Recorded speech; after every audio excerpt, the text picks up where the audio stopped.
He united a continent, laid the groundwork for modern Europe, and was crowned emperor of the Romans almost 4 centuries after the Western Empire had fallen.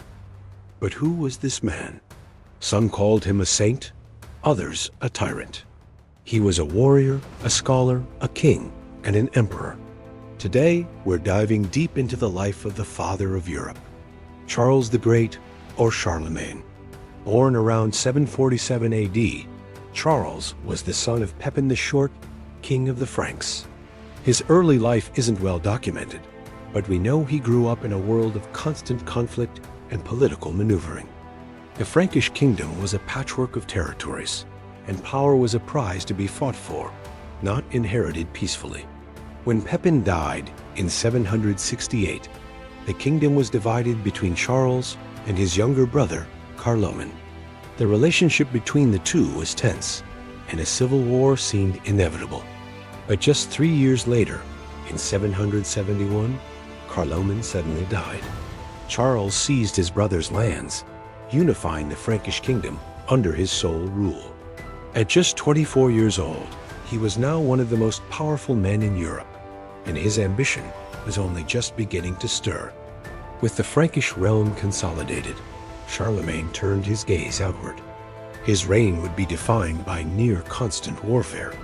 For over 30 years, he launched more than 50 military campaigns, dramatically expanding his empire.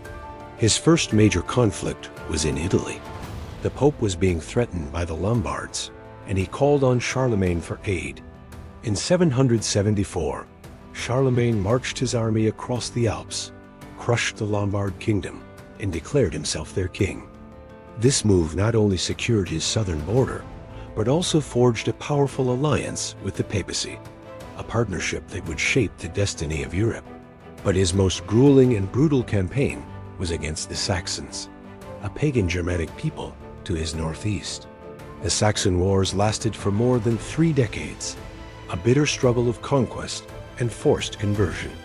This wasn't just about territory. It was a clash of cultures and religions. Charlemagne saw it as his sacred duty to bring Christianity to the pagan Saxons, but his methods were often ruthless. The most infamous event was the massacre of Verdun in 782, where he reportedly ordered the execution of 4,500 Saxon prisoners who had rebelled and returned to their pagan faith. This act stains his legacy and shows the brutal side of his mission to create a unified Christian empire. While expanding his borders, he also faced threats from other directions. In the south, he pushed into Muslim-controlled Spain, establishing a buffer zone called the Spanish March. It was during the retreat from one of these campaigns, in 778, that his rearguard was ambushed by Basque forces at the Battle of Roncesvalles Pass.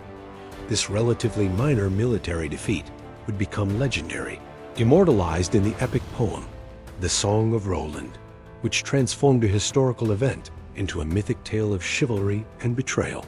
To the east, he defeated the Avars, a nomadic people in modern-day Hungary, seizing their immense treasure hoard, which helped fund his vast empire and its many projects. By the year 800, Charlemagne's kingdom stretched from the Atlantic to Central Europe, from the North Sea to the Mediterranean. He was the undisputed master of Western Europe, a ruler on a scale not seen since the Roman emperors of old, and the world was about to recognize it. On Christmas Day, 800, while Charlemagne was kneeling in prayer at St. Peter's Basilica in Rome, Pope Leo III placed a crown on his head and declared him Emperor of the Romans. This was a moment of colossal significance. It symbolically revived the Western Roman Empire and established the idea of a unified Christian state, or Christendom. It also fundamentally shifted the balance of power, creating a new European emperor who could claim to be the secular equal of the Byzantine emperor in Constantinople. Historians debate whether Charlemagne was surprised by this coronation, or if he orchestrated it himself. Regardless, it cemented his status as the preeminent ruler of his age. But Charlemagne was more than just a conqueror. He was also a visionary reformer who sought to bring order, faith, and learning to his vast and diverse empire. He understood that military might alone couldn't hold his territories together.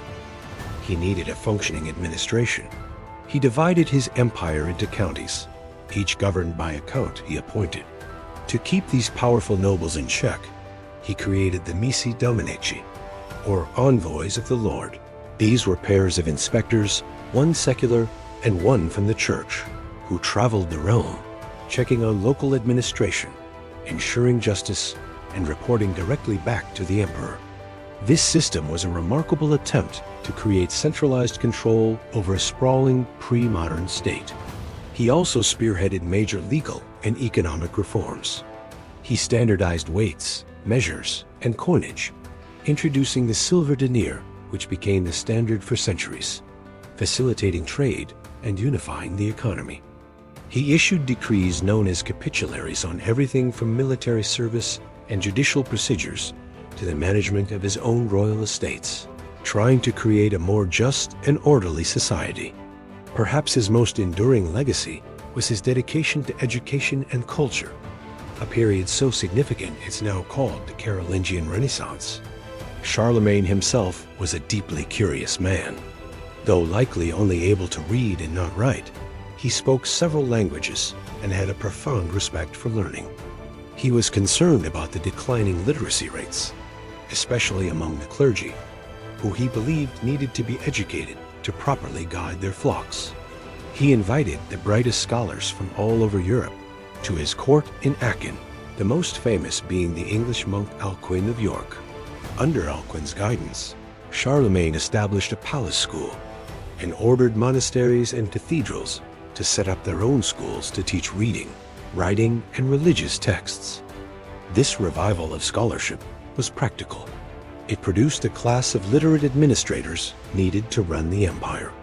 But it was also about preservation. Scholars at his court painstakingly copied ancient Roman texts, both religious and secular, preserving works by authors like Virgil and Cicero that might otherwise have been lost forever. They also developed a new, clear script called Carolingian minuscule. This script was so legible that it became the basis for our modern lowercase letters. Charlemagne's personal life was as complex as his public one. He was a physically imposing figure, tall and strong, known for his energy and charisma. He was also a devoted father, but his relationships were complicated. He married at least 4 times and had numerous concubines, fathering around 20 children. He adored his daughters and refused to let them marry, keeping them at court, which led to scandals and unsanctioned relationships. His court at Aachen was the vibrant heart of his empire, a center of politics, culture, and family life. As he entered his later years, the immense empire he had built began to show signs of straying. The threat of Viking raids grew along the northern coasts, a problem that would plague his successors. Maintaining control over such a vast territory with pre-modern communication was a constant challenge. In 806, he made plans to divide the empire among his 3 legitimate sons. But by 813, only one Louis the Pious was still alive. In a solemn ceremony at Aachen, Charlemagne himself crowned Louis as his co-emperor and successor, ensuring a smooth transition of power. A few months later, in January 814, after catching a fever, Charlemagne died at the age of about 67. He was buried in his beloved cathedral at Aachen. The empire he built didn't last long. Just a generation after his death, his grandsons divided it into 3 parts in the Treaty of Verdun. These 3 kingdoms would eventually evolve into the modern nations of France and Germany and a contested Middle Kingdom. Yet, the ghost of his unified empire haunted Europe for centuries. The idea of a shared European identity, a Christendom united by faith and culture, was his creation. Future rulers, from Otto the Great to Napoleon, would invoke his name and try to replicate his achievements. He was a ruthless warrior and a devout Christian, a brilliant administrator and a patron of learning. He was a man of his time, full of contradictions, but his impact was undeniable. So here's a thought to leave you with. Was Charlemagne's empire a brilliant, fleeting moment of unity? Or did his actions set in motion 1,000 years of conflict over what it means to be European? Let me know what you think in the comments. Thanks for watching, and don't forget to like and subscribe for more dives into history.